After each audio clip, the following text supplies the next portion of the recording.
Conversa com estilo.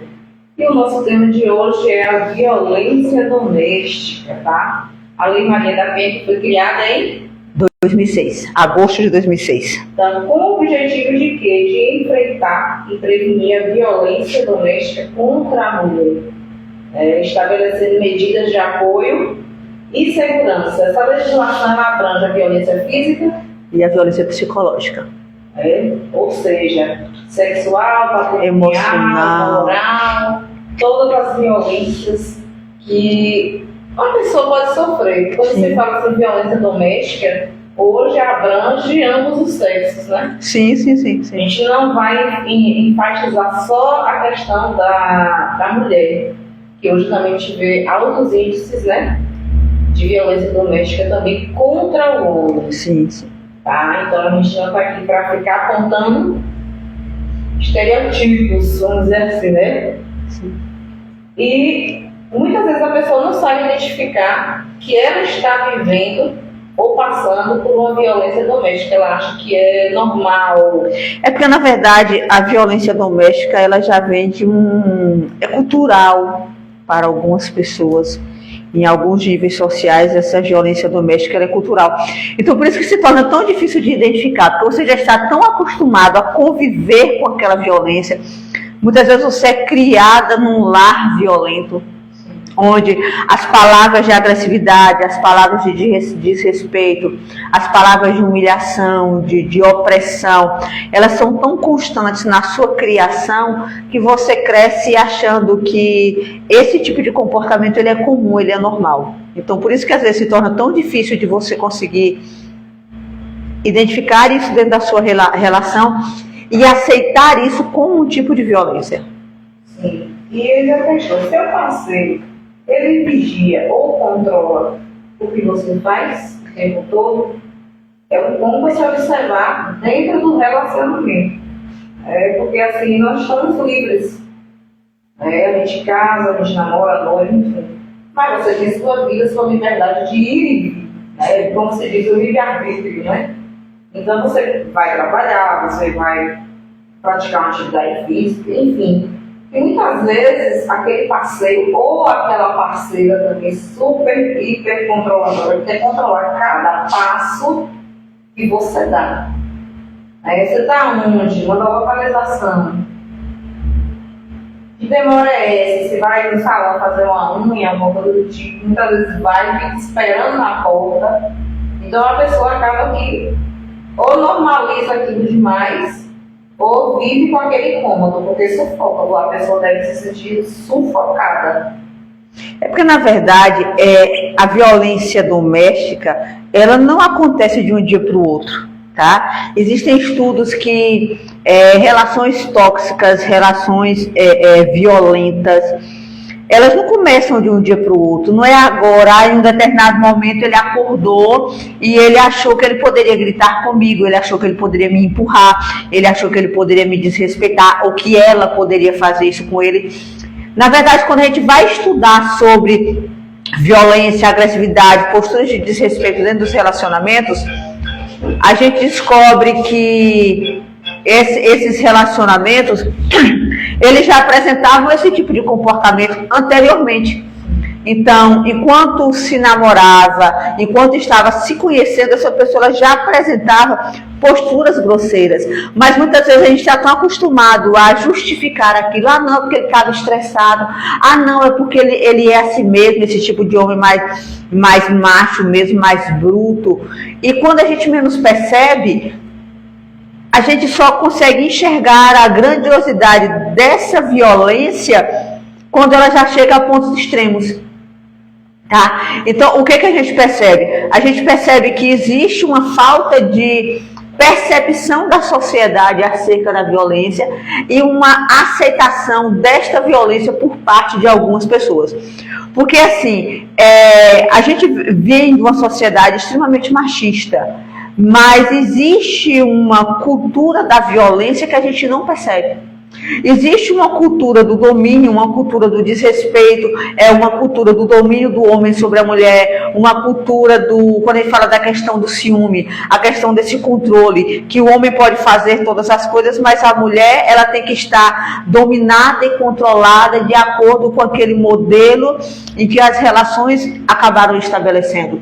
Então, a violência, ela precisa começar a ser observada com olhos diferentes. Eu preciso começar a entender que comportamentos que me diminuem, eles não são normais. Comportamentos que me fragilizam, eles não são normais. Comportamentos em que eu me sinto desrespeitada, eles não são normais. Palavras ofensivas, elas não são normais. E não importa se isso é no convívio do dia a dia, ou se isso é durante uma discussão. Então hoje você aceita um grito, amanhã é um empurrão, depois de amanhã é um tapa, e aí quando a gente vê como essas histórias se seguem, a gente termina com o ponto máximo do que a gente vive na nossa sociedade, que é o feminicídio propriamente dito. Então, nenhum feminicídio ele começa de uma hora para outra. Ele vem de comportamentos que vão se somando ao longo das relações, que muitas vezes eles não são percebidos porque a gente já está acostumado com essa violência, ou porque às vezes a gente não quer ver realmente. A gente acha que vai mudar, a gente acha que aquilo ali é um comportamento isolado, a gente acha que naquele dia realmente, como ele disse, eu fui culpada, fui eu que respondi, fui eu que gritei, fui eu que me exaltei, fui eu que vesti uma roupa mais curta, fui eu que provoquei, quando na verdade esse jogo emocional, que também é um tipo de violência doméstica, ele acaba fazendo com que a mulher se sinta fragilizada, culpada e acabe aceitando qualquer tipo de violência que venha por aí. Violência psicológica, né? Que entra na mente da pessoa e faz com que ela duvide de si mesma. Isso. Ela duvida de si mesma. Ele fala, você tá louca? Então a mulher fica se questionando, será que é coisa da minha cabeça? Será que eu tô vendo coisa que não tem? Então, assim, é a questão, todo um jogo psicológico. Sim. Né, de controle com uma parceira ou um parceiro. E as proibições, que não é normal. Eu falo assim, eu sempre fui meio rebelde e apocalíptica, né? Então eu sempre tive um ditado, eu tenho um ditado, um mantra comigo, né? Nem meu pai mandava em mim. Ele falava, não sai, eu saio, eu pulava a janela e ia pro clube. Então, assim, é uma questão também, não sei, como vamos dizer, quando a pessoa tem aquela tendência a ser controlada, ela precisa de alguém que controle ela, que mande nela. Mas existem pessoas que são assim, né? Que eram controladores. Controladores, então ela só funciona sendo controlada, vamos dizer assim, ela precisa de alguém que fique ali no pé, porque uma pessoa me proibir de visitar minha família, eu não posso ver minha mãe, não posso ver meu pai, não posso ir no mercado. E que para algumas pessoas que ouvem isso, pensam assim, não, esse tipo de coisa não existe. Existe, é real, existem situações assim que são gritantes, existem pessoas que compartilham isso com a gente, existem situações de proibições mesmo que são absurdas. Não pode ir no mercado. Isso. Não pode trabalhar. Existem mulheres que não podem fazer a feira de casa. Não pode trabalhar, não pode ir no mercado, ou seja, vai viver aniquilada dentro de casa, enlouquecendo, né? Porque a gente enlouquece o tempo todo dentro de casa, sem sair, sem ver gente, sem ir no mercado, sem interagir. Mas algumas pessoas começam a achar isso como normal. Normalizam. Normalizam. E a vida passando e você lá vegetando. Mas, em contrapartida, a pessoa que proíbe disso tudo... Ela vive uma vida fora. É isso, ela é livre. Ela sai a hora que quer, ela vai para onde quer, ela faz o que quer. Então, assim, é muito incoerente. Sim. Digamos assim, você pode, eu não posso. Muito legal isso. Então, assim, muitas vezes quando essa pessoa ela acorda para a vida, eu acho que nunca é tarde demais, mas porém, quando ela olha para trás e vê o tempo que ela perdeu ali dentro, se aniquilando. Ô amiga, eu acho que tem gente que não consegue perceber isso nunca. Sim, tem muitas. Existem pessoas que não conseguem perceber isso nunca. Isso não é só em relação do homem com a mulher, não, mas existem mulheres que são extremamente agressivas, estúpidas, desrespeitosas. Existem homens que se sujeitam a isso a vida inteira. Aquela questão da humilhação, quando humilha o parceiro ou a parceira na frente de todo mundo. Sim. É uma coisa que me incomoda muito. Se eu estiver em um ambiente, já aconteceu, eu já passei por uma situação muito difícil relacionada à violência, né, contra a mulher, porque assim, não foi comigo, mas porque eu estava no momento e já foi no meio, enfim, deu no que deu. Mas eu estava no ambiente e ver um homem humilhando uma mulher na minha frente, aquilo me incomoda de uma forma que às vezes é mais forte que eu, então eu prefiro me retirar. E assim, se ele faz isso em público, na frente de todas as outras pessoas, o que não é feito em casa, onde os outros não veem, enquanto os outros não percebem, tá? Então a gente falar sobre a violência doméstica é tentar chamar a atenção de nós mulheres e de alguns homens que sofrem em relação a isso também, que não existe normalidade na violência. Ela não pode ser normalizada, ela não pode ser banalizada, mas quando a gente cresce dentro de um lar onde o nosso pai constantemente desrespeita a nossa mãe, ou quando a nossa mãe ela desrespeita o nosso pai, aquilo ali passa a ser normalidade. Então, crianças que crescem em ambientes de violência, elas serão violentas e conviverão com pessoas violentas na maior normalidade, como se aquilo ali fosse comum. Então é necessário que esses ciclos se quebrem. É necessário que a gente entenda que relações, primeiramente, elas são feitas de acordos. Acordos devem existir. E a gente precisa aprender a fazer esses acordos. Porque muitas das coisas que acabam levando à violência é uma coisa chamada ciúme, que tem a ver com questões de insegurança, tem a ver com questões de controle, tem a ver com questões de baixa autoestima, tem questões de a ver com insegurança propriamente dita. Mas quando a gente tem relações de respeito, relações onde a gente sabe por que está ali, relações onde a gente faz acordos bem definidos, eu não gosto disso, você não gosta disso, o que a gente pode ponderar ou melhorar nisso aqui para que a nossa relação acabe não tendo desfechos não legais, ou que a gente acabe discutindo ou acabe brigando por isso aqui. Eu entendo que relações são definidas por conversas bem claras, tá? Só que a gente esquece da conversa. Principalmente nesse modelo de relação tão fútil que a gente tem hoje, tão insignificante, onde as pessoas elas mal se conhecem e elas já vão morar dentro da mesma casa e de repente ela descobre que aquela pessoa não era nada do que ela imaginava que fosse. Mas muitas vezes você já está grávida, muitas vezes você já tem um filho, muitas vezes você já tem 2 filhos e você não tem um emprego, você não tem condições de se sustentar e sustentar aquele filho. E por mais que nós que somos mulheres independentes sabemos que isso não são empecilhos para recomeçar uma vida, mas para quem é dependente emocional, para quem é dependente financeiro, começar uma vida a partir do abandono, ou começar uma vida a partir de uma história de violência, de sofrimento, é muito difícil.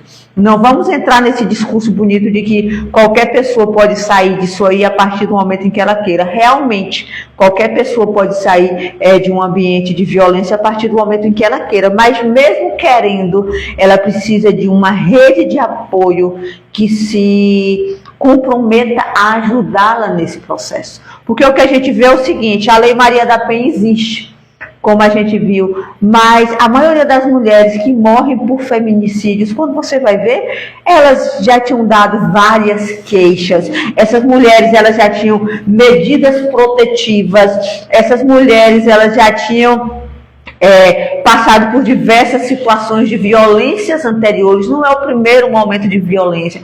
A consumação do feminicídio não é o primeiro ato isolado. Não, ele só é o resultado de um conjunto de microviolências que vem acontecendo e que muitas vezes a gente deixa passar despercebido. Não é porque ele é assim, é porque ele estava alcoolizado, é porque ele estava nervoso, é porque eu provoquei, é porque eu disse tal palavra. Então a gente tem que parar de banalizar e achar que a violência é algo normal. E achar que o falar mais alto, o gritar, o humilhar é algo normal. Não, nenhum tipo de desrespeito dentro de uma relação ela pode ser banalizada. Porque a partir do momento que eu começo a banalizar o respeito, a relação ela acaba sendo tendenciada para os piores tipos de violência que existe, que aí já vem para a agressão física, aí já vem para o estupro, aí já vem para os abusos, aí já vem para o abuso emocional e psicológico, que ele é tão doloroso quanto a violência física e que muitas vezes ele deixa muito mais marcas do que um tapa. Às vezes a gente se preocupa muito com um tapa na cara, às vezes a gente se preocupa muito com um dedo na cara, mas existem palavras que são ditas que elas rasgam a alma, você disse tudo, rasgam a alma e que a gente precisa de muito tempo para poder refazê-la. Tá? Eu falo assim que já fui muito impulsiva, muito mesmo, e minha mãe me cobrava muito isso. Não é assim que se resolve as coisas. Tá? Hoje eu tenho já mais um autocontrole em relação a isso. Até porque, como você falou, eu penso 1000 vezes antes de falar uma coisa. Por quê? Porque depois pedir desculpas não resolve. Não resolve. Você amassa, é a mesma aquela velha história, né? Amassou o papel, agora tenta desamassar, ele não vai ficar da mesma forma. Se essa canequinha quebrar aqui e a gente colar, pode até conseguir colar, mas não vai ficar mais da mesma forma. E é assim que acontece, né? Quando a gente fala algo que magoa alguém, que ofende alguém, você não vai conseguir consertar mais. Você pode pedir perdão de joelhos, fazer o que for. Ela pode até falar que te perdoa, mas ela sempre vai guardar aquilo ali dentro dela, aquela palavra maldita, né? Porque o nome fala, é uma palavra maldita.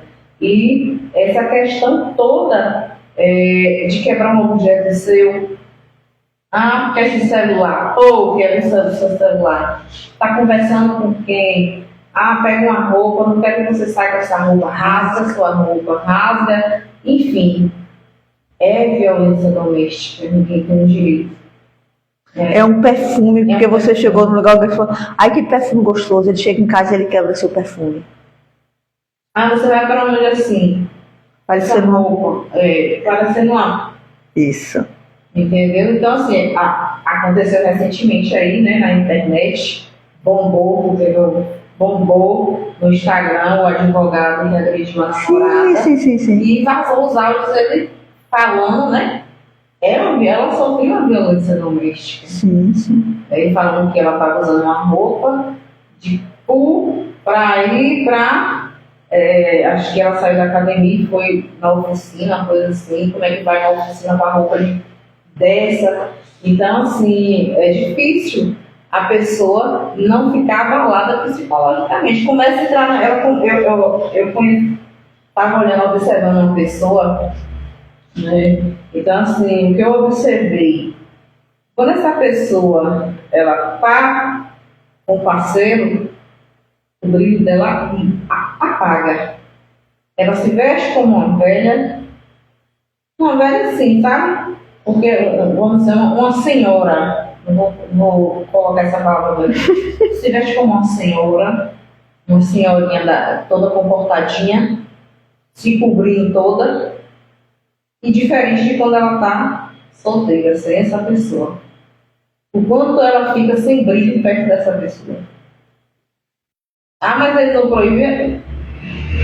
A maior prova é que quando a mulher se divorcia, o processo de transformação que ela passa.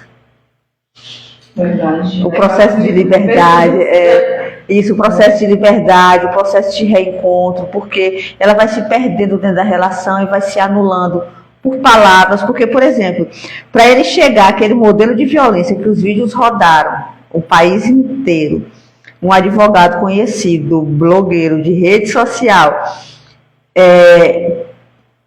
para chegar a esse ponto e das falas dele, quantas coisas piores ele já não fez ao longo? Quantas violências emocionais ela não já sofreu ao longo disso aí? Vamos publicar, porque eu não tenho muito assim, essas pessoas têm alguma pergunta. Gente, alguém quer dar um depoimento, falar alguma coisa relacionada ao tema de violência doméstica, se já passou por isso, se conhece alguém que já passou por isso, tá? Por favor, mandem os relatos aí. Olá, Manuel Divino, seja bem-vindo. Todos que estão presentes, Cláudio Pacheco, Cecília, Débora, enfim, todos que entraram, obrigada, sejam bem-vindos. E mandem o depoimento de vocês. Interajam aí, por favor, com esse tema tão polêmico, que abrange anos do século. Sim, sim, sim. E assim, a gente fala muito dessa violência doméstica que acontece dentro dos relacionamentos, mas a gente esquece também daquilo que acontece após o fim das relações, tá? Que é o que a gente bem vê, que é o não aceitar o término, é o não aceitar o fim, é o não aceitar o que a gente vê pessoas que anos depois, 2, 3 anos depois, quando a pessoa vai recomeçar a vida, a gente vê diversos modelos de violência, diversas situações de violência e de feminicídio acontecendo no pós-término. Aí o que a gente observa? Que essas pessoas, elas vivem um processo de violência emocional constante dentro dessas relações. Aí elas criam coragem de sair dessas relações. Quando elas criam coragem de sair dessas relações, aí elas vão para a perseguição, elas vão para o desrespeito, elas vão para a invasão da privacidade, elas vão para a perseguição, vão para 1 milhão de situações. E o mais engraçado é que essa pessoa que persegue, essa pessoa que tenta matar, essa pessoa que desrespeita, essa pessoa que precisa ter uma medida cautelar para se distanciar, é justamente alguém que já tocou a vida para frente. Muitas vezes essa pessoa já está em outra relação, muitas vezes essa pessoa já passou por esse processo do término, mas o fato dela não aceitar, mesmo ela vivendo a vida dela, ela não permite que o outro viva. Aí o que a gente observa aí? A gente observa que, de certa forma, existe uma necessidade de se manter o refém emocional. Tá? Então ele quer manter aquela pessoa presa e aí fica com frases do tipo: se você não for minha, você não será de ninguém. Ou você é minha, ou eu destruo a sua vida.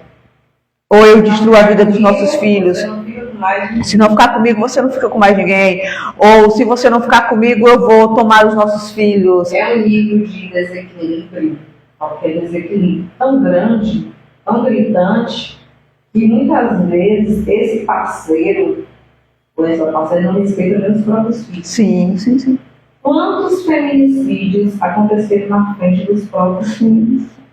Quantos parceiros, vamos dizer assim, matou, a gente teve vários casos, que matou o filho por causa da separação. Para atingir, falou assim, vou atingir o ponto fraco dela, as filhas. O cara pegar as filhas e matar, gente. Então, o nível de desequilíbrio dessa pessoa é filho dele, é filha dele também. É uma criança, não tem nada a ver, né, com as desavenças, com os desentendimentos entre os dois. E é uma coisa tão doentia. É doentia. Que ele não consegue fazer nada com ela vai fazer com os filhos, para que ela carregue a dor da ausência dos filhos. Sim. Que modelo de violência mais assustador. Muito assustador. Tá? Mas o mais engraçado é que essas pessoas convivem dentro dessas relações de forma normal. Elas aceitam essa violência. Eu já presenciei situações do tipo, eu vou tocar fogo em você, tocar fogo nos filhos. Tá? Eu vou matar você e vou matar os nossos filhos. E a gente vê essas relações se estenderem por anos, sem essas mulheres tomarem uma posição nenhuma, sem essas mulheres se imporem diante daquilo ali, sabe? E quando você senta para conversar com essas mulheres de relações que terminaram, elas ainda acham justificativas para todo aquele modelo de violência que existia. E aí é quando eu pergunto, o doente emocional era só ele ou ela também? Quanto do emocional dela já tinha sido destruído dentro daquilo ali, que ela olha para aquela relação abusiva como um modelo de normalidade, ela vê essa agressividade como normalidade, ela vê esse desrespeito como normalidade, ela acha que está tudo bem, tá? Então acho que é isso que precisa acontecer. Por mais que a gente tenha leis que defendam isso, que no nosso país essas leis ainda elas são muito falhas, porque a gente vê a violência acontecendo diariamente, tá? Se a gente for para as estatísticas... mais seguras, muitas vezes até de não denunciar. Sim, sim. Porque nada acontece. Sim, sim.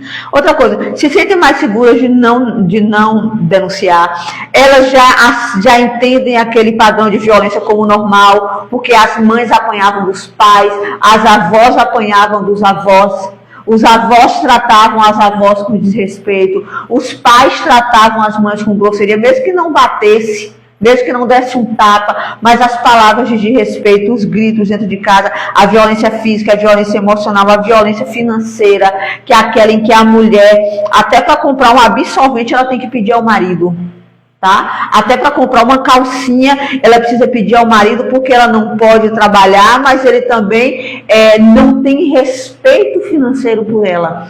E isso é outra questão. Então, o que a gente vê é essa humilhação que a mulher precisa passar dentro das relações para que essas relações se mantenham. Porque ela aprende muitas vezes dentro do padrão social que nós temos que a mulher ela deve ser submissa, que a mulher ela deve ser inferior ao homem em todas as questões. E muitas pessoas usam a religião para isso. Muitas pessoas usam a história para isso, muitas pessoas usam o machismo para isso, muitas pessoas usam o domínio social para isso. E a gente precisa abrir os olhos, porque assim, a violência doméstica, ela não está só na periferia, a violência doméstica, ela só não está só na casa das pessoas que têm uma condição financeira menor, ela não só está na casa das pessoas que tem uma educação inferior, não. A violência doméstica ela está presente desde os grandes lares aos menores. E a gente precisa entender isso, que isso é real, isso é presente todos os dias e nós, enquanto formadores de opinião, nós devemos combater isso. A gente não pode aceitar a violência dentro do princípio de normalidade e nenhum modelo de violência que seja. Porque se a gente observar, alguns dos nossos colegas de trabalho praticam a violência doméstica, mas sentam na mesa da gente, conversam, batem resenha, como se fossem os caras mais doces e amáveis do mundo, tá? São defensores de padrões sociais que no fundo nem eles acreditam.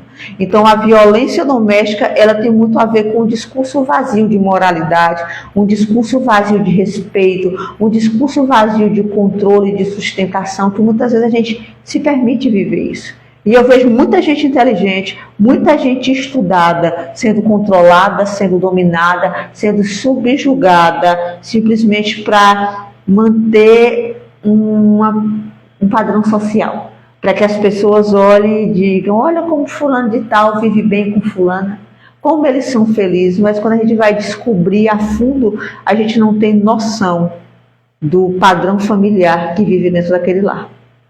Verdade. É o que a gente fala, né? Muitas vezes vive uma vida nas redes sociais e outra na realidade. Muitas vezes a pessoa mostra o que não é e o que não tem. E aí, dentro de casa, dentro das quatro paredes, ela sabe o que ela faz. Sim. De estar escondendo os hematomas para que ninguém perceba. Sim, sim, sim. Então a gente vê vários casos, a gente teve vários casos no Brasil de feminicídio que ficaram bem famosos, vamos dizer assim, né? Eloá, uma menina de 15 anos, na época, desculpa, gente. De 15 anos, teve outros casos, né? Elisa Samud, inúmeros casos no Brasil. Teve Rio do Meio, teve caso. Muitos, a nossa infância toda. De feminicídio. Itororó teve casos de feminicídios. Então a gente vê o quanto desprotegido nós estamos. Acho que foi Ingrid. Quando Ingrid veio aqui, Foi antes do carnaval. Antes do carnaval. E Ingrid trouxe pra gente uma história incrível, a história dela, da família dela. E quando ela, depois que terminou o nosso podcast aqui, eu fiquei pensando em quantos feminicídios, quando eu era criança, eles foram...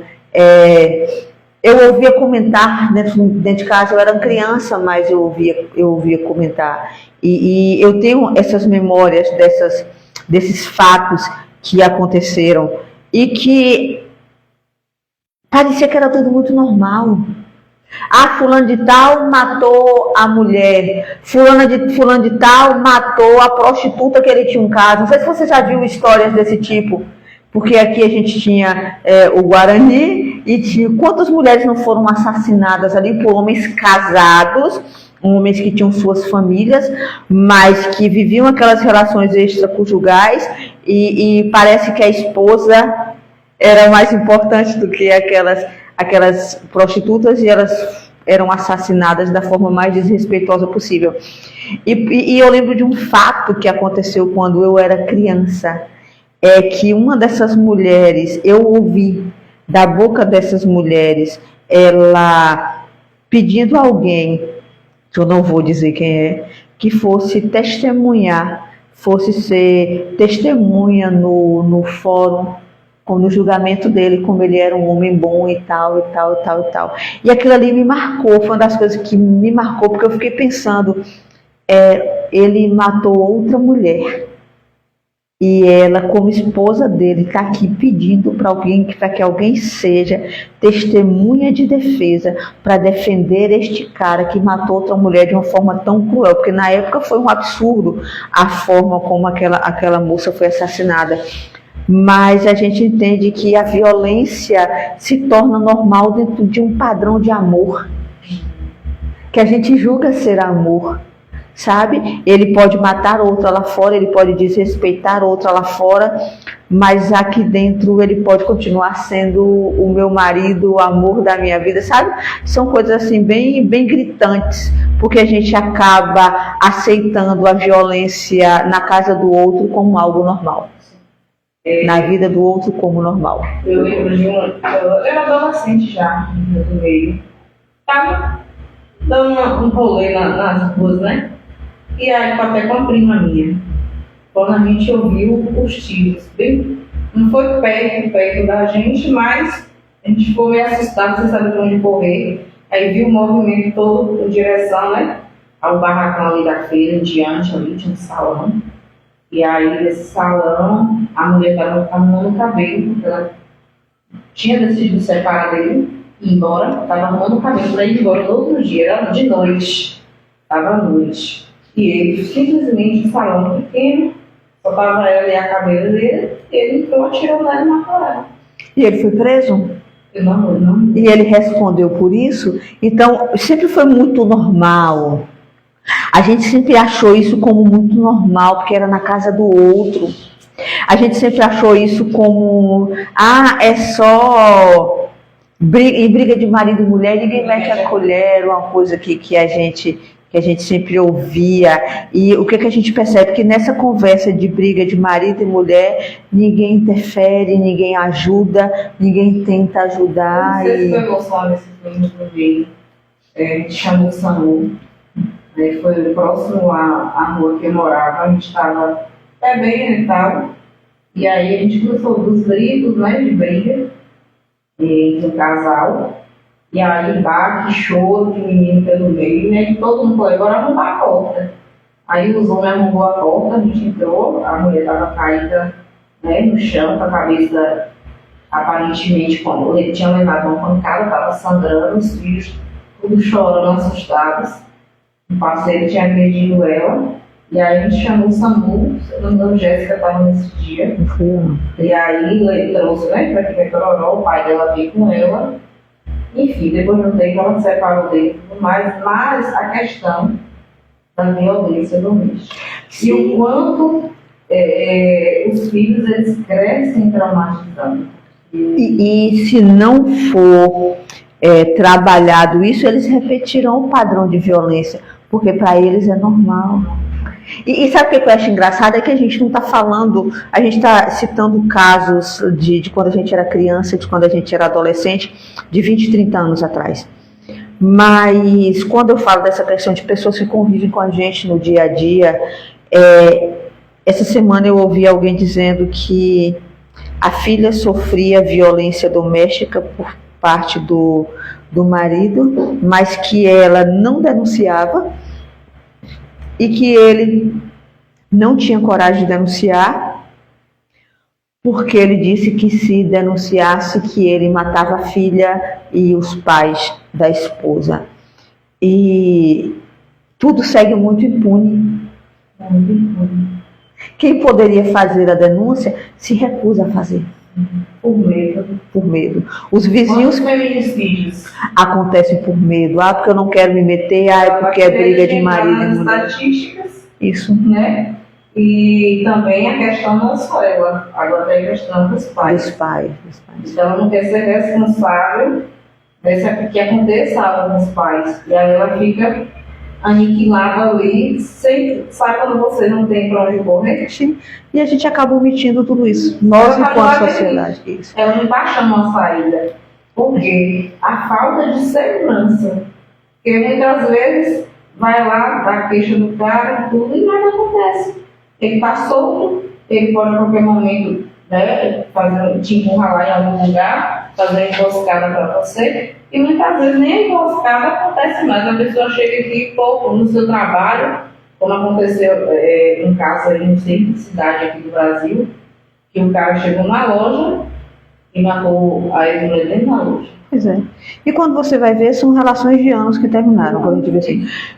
O que a gente observa é o seguinte, Simênia, é que existe uma omissão social em relação à violência, existe um preconceito, porque às vezes a gente fala assim, mas fulano de tal, tão gente boa, um cara direito daquele bate na mulher, com certeza ela fez alguma coisa para provocar ele, porque ele nunca foi disso. É justificar o injustificável. E justificar o injustificável. Ambas as partes é injustificável. Não tem justificativa. É errado de ambas as partes.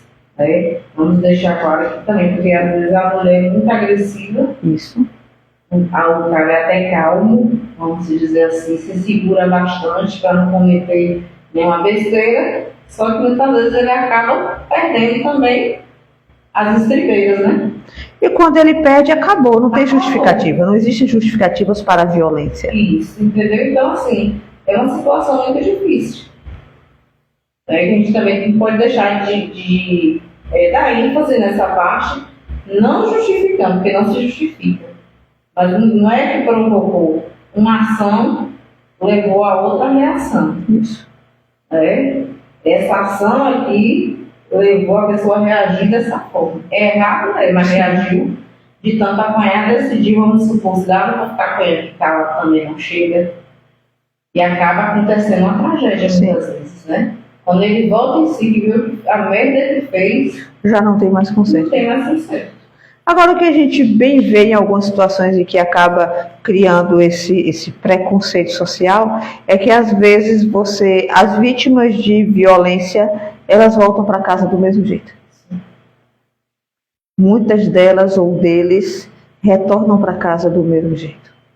O que a gente vê é pessoas que dão queixas e têm medidas protetivas por conta da violência e depois retomarem essas relações. Então também é difícil a gente combater a violência quando a gente aceita viver num ambiente de violência. E muitas vezes ela pede medida protetiva e mesmo assim ela não tem segurança. Não, segurança ela não vai ter. Não tem segurança.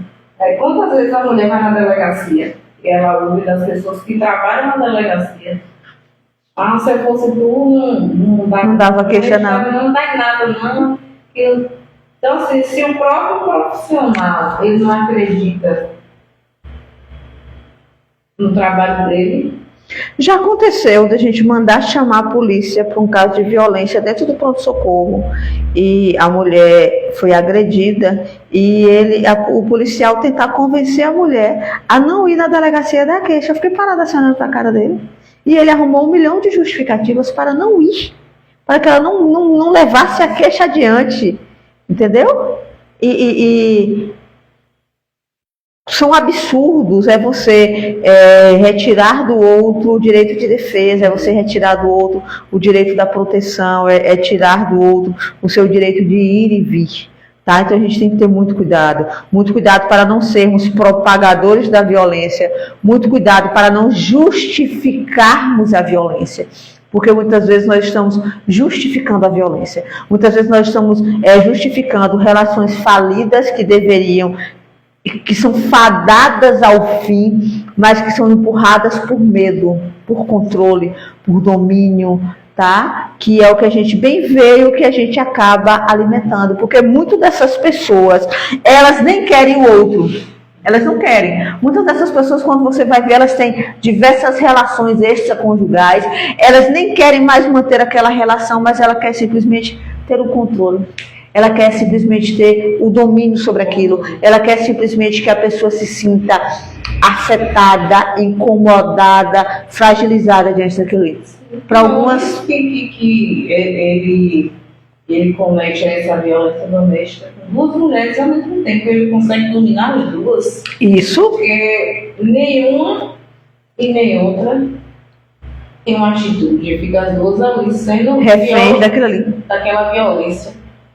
E a pessoa ainda se acha no direito de querer proibir, de querer dominar a pessoa. Por exemplo, se hoje ele está com A B não pode sair, tem que ficar dentro de casa. E permitem, aceitam. E se B sair, vai dar merda. E aceitam isso como padrão de normalidade. Essa é a grande questão. Essa é a grande reflexão da gente hoje à noite. É que isso não pode ser visto como um padrão de normalidade. Tá? Essa violência ela não pode ser vista, como normalidade. A gente atribui muito essa violência ao machismo. Mas também essa violência tem muito a ver com o comodismo. Essa violência tem muito a ver com a falta do amor próprio. Essa violência tem muito a ver com todas essas doenças emocionais. Essa violência tem muito a ver com a perda de um sentido para a vida. A violência já perdeu tudo, o não conhecimento sobre si. Não tem amor próprio. Isso. Porque quando você tem amor próprio, você se olha no espelho e fala: eu vou me sujeitar isso por quê? Entendeu? Porque, gente, não tem cabimento de um ser humano se submeter a isso. Mas é fácil falar de fora. Não existe ponto final. Quando você começa a tentar justificar o injustificável, aí entra a normalidade.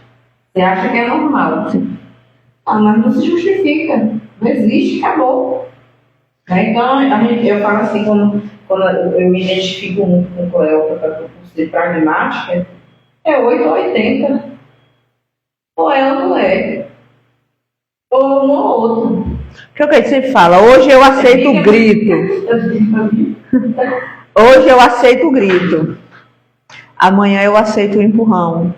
Depois eu aceito o tapa. Depois eu aceito a prisão domiciliar. Tá? A prisão domiciliar imperceptível, onde é prisioneiro, mas ela acha que não. Mas ele faz a feira, ela só vai na casa, ela só vai na casa dos pais, se ele acompanhar, se ele não acompanhar. Na casa dela só vai quem ele permite, acaba se afastando da família inteira. Eu conheço pessoas que viajaram para o mais longe possível da família para que vivesse isolado do mundo. Que modelo de liberdade, de amor, de relação é esse? Tá? Então, a gente já perdeu tanto da gente e já enfiou tanto do outro em nós que a gente já não se percebe mais dentro dessas relações. A gente já não se enxerga, então tudo se torna normal. A traição se torna normal, o desrespeito se torna normal, a agressividade se torna normal, a violência se torna normal. E a gente não pode se calar diante disso aí. Comece a se impor. denuncie, busque ajuda, procure grupos que possam lhe ajudar, tá? Procure seus amigos que possam lhe ajudar, procure sua família. A família da gente, ela nunca nos abandona. Não importa qual seja a grandiosidade do problema que a gente está enfrentando, a nossa família, ela sempre vai nos defender de uma forma ou de outra. A gente nunca está sozinho no mundo. Tem que dar o primeiro passo, né? Sim. Porque se você não der, o não você já tem. Você já está vivendo, vamos dizer, um inferno. Pode piorar mais daí? Então, assim, eu vou dar o primeiro passo. Isso. Entendeu? Dê e segura, como diz o Estado, segura na mão de Deus e vai. E se nós estivéssemos aqui dentro dessa sala com 10 mulheres que tiveram a coragem de dar o primeiro passo, eu garanto para você que nenhuma delas iria dizer que elas se arrependeram de ter dado o primeiro passo. Porque todos, né, ambas as partes. É igual, não pode estudar, a pessoa fica ali, lá não pode fazer um curso, não pode fazer uma faculdade, não pode trabalhar para ter a própria vida, para ter independência, para ajudar o parceiro, para ajudar a parceira. Isso, né? Porque é uma união para os dois sobreviverem no mundo, se ajudarem, se apoiarem. Então é tão bonito quando o casal se apoia, um apoia o outro, vai estudar, facilita em muitas coisas no dia a dia ali, na rotina, para que essa pessoa consiga cumprir as suas obrigações, às vezes um trabalha mais que o outro e tudo mais. É tão bonita a questão do apoio. Isso, e não existe problema nenhum na mulher não trabalhar, na mulher ser dona de casa, na mulher dedicar a vida dela a cuidar dos filhos dela, desde que ela tenha o direito de ir e vir. Desde que ela seja respeitada como esposa, desde que ela seja respeitada como mãe dos filhos, desde que ela seja valorizada como mulher. O que não pode é a gente abdicar da nossa vida e viver uma escravidão emocional. Eu falo assim que eu não suporto no mercado, de feira, para ter aquela paciência, tá olhando, tá escolhendo. Eu não tenho. Mas eu, se precisar, eu vou. Entendeu? Quando precisa, eu vou. Não tem ninguém para ir para mim, eu vou. Caute viciou. Então, assim, eu não gosto. Ele gosta de fazer feira, então vamos, não faço questão. Ele faz. Então, assim, uma coisa, mas eu tenho a liberdade de ir. Quando eu faço, eu quero comprar um negócio no mercado, pego o carro e vou. Entendeu? Se for para trabalhar, como agora eu estou trabalhando em outra cidade, eu tenho a liberdade de ir trabalhar, de ter minha independência. Então é tão bom isso, assim, quando ele também tem a liberdade dele. Porque às vezes a pessoa arruma um emprego em outro lugar, não teve oportunidade na cidade, arrumou em outro lugar. Não vai não, eu não posso aceitar, é trabalho. Sim. A pessoa tem que ter a liberdade de escolher. Claro. Eu vou trabalhar, eu vou aceitar esse emprego. Então assim, a gente vai vendo, vai ajeitando, vai arrumando e tudo vai se ajeitando. Não pode fazer faculdade em outra cidade. Não pode. Não pode estudar aqui. Deixa a mulher estudar na escola aqui, na própria cidade. Porque quem vê aquela pessoa limitada, dependente. Sim. E se a violência ela acontece a primeira vez e você não toma uma posição diante daquilo ali, ela se torna uma constante. Uma constante de domínio, uma constante de controle, uma constante de desrespeito. Tá? Então a violência ela tem que ser parada no primeiro momento. Ela precisa ser freada na primeira palavra maldita. Ela precisa ser parada na primeira palavra desrespeitosa. Ela precisa ser parada no primeiro momento em que se levanta a voz. Ela precisa ser parada no primeiro momento em que se cogita ter algum tipo de violência dentro do relacionamento. Porque se você não parar aquilo nos primeiros momentos, a relação ela só vai piorando, e quando chegar na agressão física mesmo, aí é muito difícil você conseguir contornar essa situação. Tá? Porque quando você aceita o primeiro tapa, para vir o segundo, o terceiro, o quarto é muito fácil. Tá? Quando você aceita o primeiro xinga, para vir o segundo, o terceiro é muito fácil. Quando você aceita o primeiro grito, para vir o segundo, o terceiro é muito fácil. E acaba virando normalidade. Normalidade. É algo normal. Então, assim, a gente vê no comportamento muitas vezes da criança, quando ela está brincando com a boneca, os brinquedos dela, né? Como ela age com a boneca, o jeito que a mãe dela age com ela. Então, às vezes eu fico observando isso em determinados ambientes. Eu falei, ó, que a mãe grita com ela, ou tá gritando com a boneca. Porque ela entende que é assim Que educa. que educa. Ela tá batendo, deu testado na cara da boneca. Não, e aí eu falo para você, se ela entende que o grito é um padrão de educação, dentro da casa dela vai gritar ou não? Vai. Dentro da casa dela vai ser aceito os gritos ou não? Vai. Toda regra tem exceção. Tem pessoas que se Traumatizam. enganchou Quase não sai. tanto em viver essa violência que quando ela tem os filhos, ela fala, não, eu não quero que meus filhos passem pelo que eu passei. Que sofram como eu sofri. Mas nem todo mundo tem essa maturidade. Mas também não consegue ponderar, porque às vezes você quer mudar tanto o modelo de educação que você acaba não tendo limites. Você acaba não freando comportamentos, você acaba não construindo uma personalidade que possa ser imitada, em que possa ser controlada de certa forma, onde a criança entenda que ela precisa ter limites. Porque por mais que a gente pregue essa coisa do não se limitar a nada, mas para viver em sociedade, a gente precisa se encaixar em padrões. E crianças sem limites terão grandes dificuldades de se encaixar em padrões. E crianças sem limites serão extremamente violentas, agressivas. Por isso a gente vê assim, quando a gente dá aula, a gente vê em sala de aula muitas crianças, quanto os adolescentes problemáticos. Muitos. Esses dias eu estava dando aula e eu lembro que nós começamos a discutir sobre várias questões, estavam falando justamente sobre violência.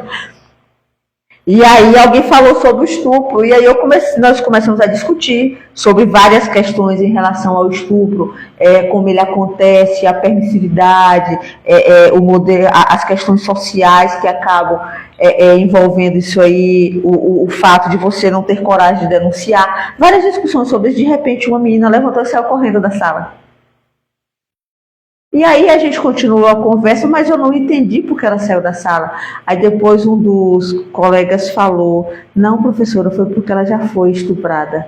E aí depois eu sentei com ela, conversei com ela, falei que eu não sabia, mas que a gente precisava discutir aquilo ali para que os outros colegas dela tivessem uma percepção de que não é normal, que não deve ser visto com normalidade, que realmente ele tem que ser denunciado.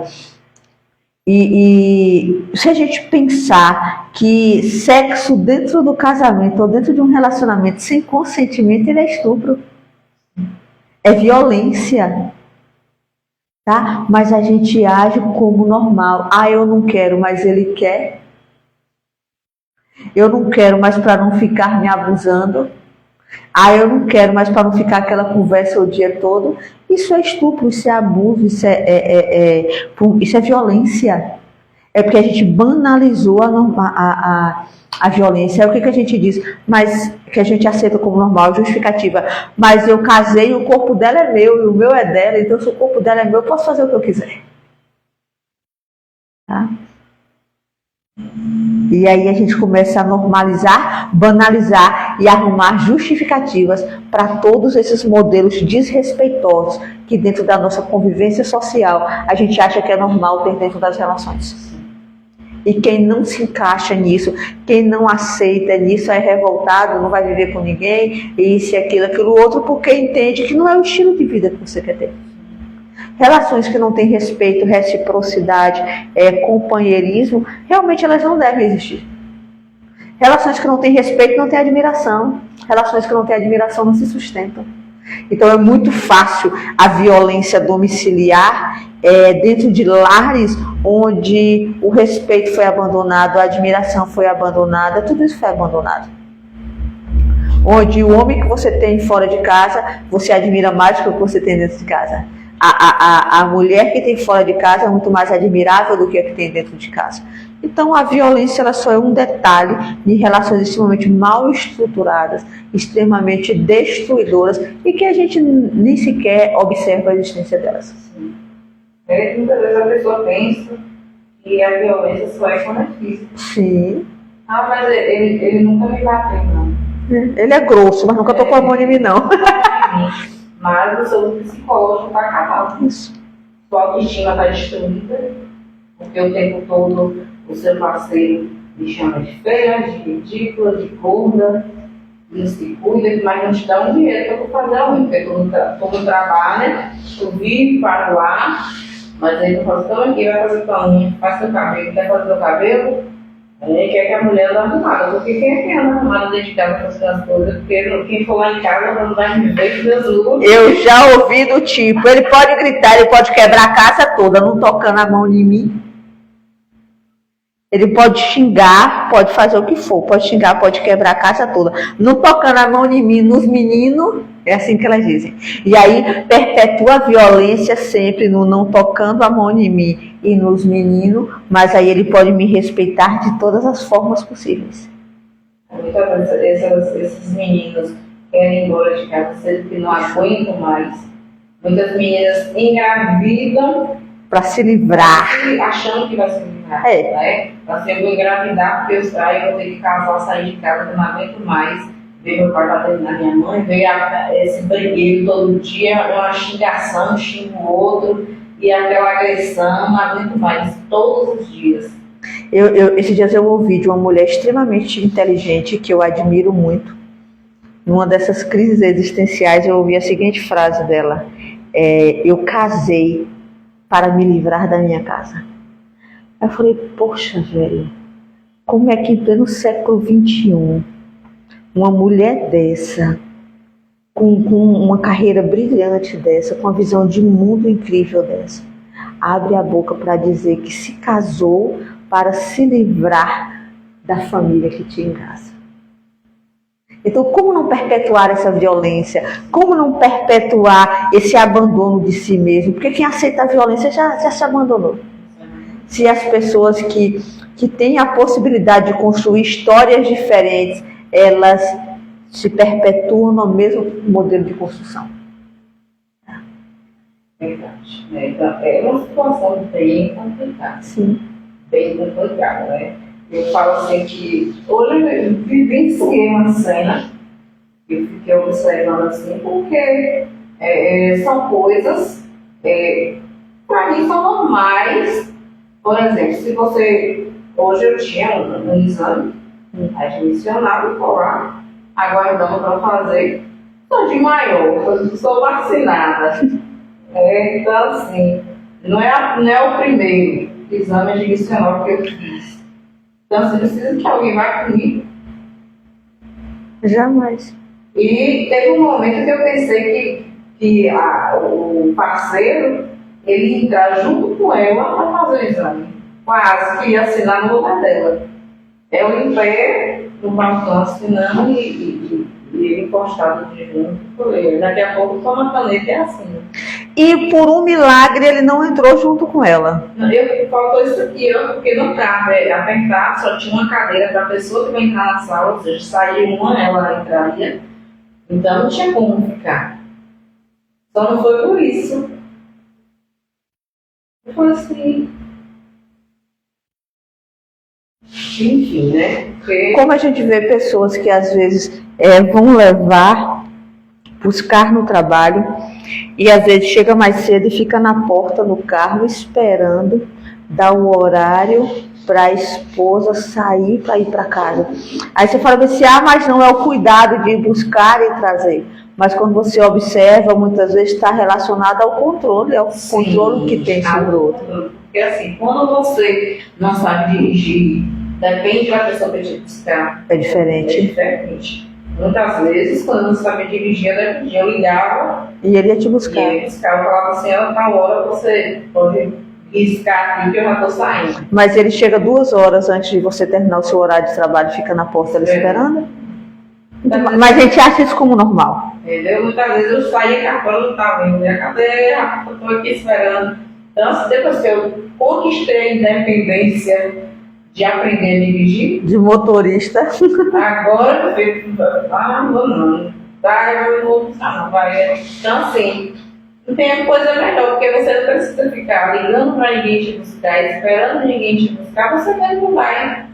e facilita a vida de todo mundo, porque também isso cansa muitas vezes. Né? Eu falo assim que a gente às vezes dirige, agora a gente está abusado de dirigir, lá não estou aqui não. Então, assim, essa questão, quando eu dirijo, eu fiquei observando assim, às vezes não era nada demais, mas o que me passou naquele momento, o exame de função, eu fiquei assim, sabe, passada, chocada. E que não é companheirismo, muitas vezes é apenas controle. Entendeu? Né? Porque ela é bem bonita, uma mulher nova, bonita, ele já é mais coroa, então assim, não sei, né? Não entendi muito bem, mas eu fiquei assim, nossa. Assustador. Em pleno século XXI. XXI. Era a única pessoa que estava acompanhada do parceiro ali, né? Os homens que estavam lá fazendo seus exames, eu e outras mulheres que estavam lá, ninguém estava todo mundo só desacompanhado, vamos dizer assim, né? Então, assim, terminei o meu, fui embora e fiquei pensando naquela cena o dia todo, porque o nosso tema hoje seria Sobre violência doméstica, que é um tipo de controle de algo. Claro que é. Porque controlar onde você está fazendo, se for fazer aquilo realmente, né? Isso é um tipo de violência que a gente passa como perceptível. Passa como imperceptível, passa, não é normal, não foi nada demais. Nossa frase de hoje: a vida é um presente. a minha é o que te faz sonhar. Então, assim, a vida é um presente. Vamos viver o presente que a gente recebeu, que é a nossa vida, né? E que a gente tenha autocontrole da nossa vida. Isso. Né? Que quem vier, venha para somar. Isso. E não para nos diminuir, para nos tirar dos nossos sonhos, nos limitar. Então, assim, que venha para somar em ambas as partes. O homem também, com a mulher, ela vá para somar na vida desse homem, para que os dois cresçam juntos, né, conquistem os sonhos individuais, né, que cada um tem, os sonhos que tem juntos, que eles conquistem, que lutem juntos, mas que seja uma equipe. A partir do momento que o casal entende que eles são uma equipe, que a família, ali eles entendem que eles são uma equipe, e um está ali para apoiar o outro, para impulsionar o outro, para ajudar o outro, eu acho que tudo fica melhor. Com certeza. E lembre sempre de uma coisa, mantenham relações respeitosas. O respeito, ele é a base dessas relações, porque relações onde tem respeito não existe violência. A partir do momento em que o respeito ele deixa de existir, a violência ele se torna muito fácil de acontecer nessa relação. Tá certo? Denunciem, não guardem para vocês, procurem ajuda da família. A gente tem aí as delegacias, Itapetinga mesmo tem uma delegacia de defesa da mulher. Faça denúncias anônimas, tá? Ligue, é seu vizinho, ligue, isso, não quer se prometer, ligue para a polícia, mas não deixe a violência acontecer perto de você e depois você se sentir culpado por não ter feito nada. Tá? Então não tenha medo de denunciar, a denúncia é anônima. E se você sofre a violência, não tenha medo de buscar ajuda. Muitas vezes, para a gente conseguir sair de determinadas situações, a gente precisa de ajuda porque a gente não consegue sair sozinho. Acho que a gente compartilha, não coisas, eu falo fúteis, né? Mas supérfluo, tanto meio o dia todo, isso. Né? Fuleiragem. Então vamos compartilhar também coisas importantes. Isso. Isso é muito importante. Salvar vidas, né? Uma vida que a gente salvar através da conscientização que a gente quis passar hoje através desse tema, para a gente já é muito gratificante. Uma vida que a gente salvar, uma mulher que a gente fazer hoje, ela enxergar, né? Um palmo à frente do nariz dela, vamos dizer assim, ela consiga abrir esses olhos e enxergar que há sim esperança. Isso. E que não há normalidade para uma violência doméstica. E assim também para qualquer homem que esteja passando também por esse tipo de violência, tá? Então, muito obrigada pela presença de vocês. Não se calem. Nenhuma violência é normal e também ela não é justificável. Não existe justificativas para a violência. Tá certo? Boa noite, que Deus nos abençoe e até a próxima segunda-feira. Obrigada, gente, pela presença de vocês.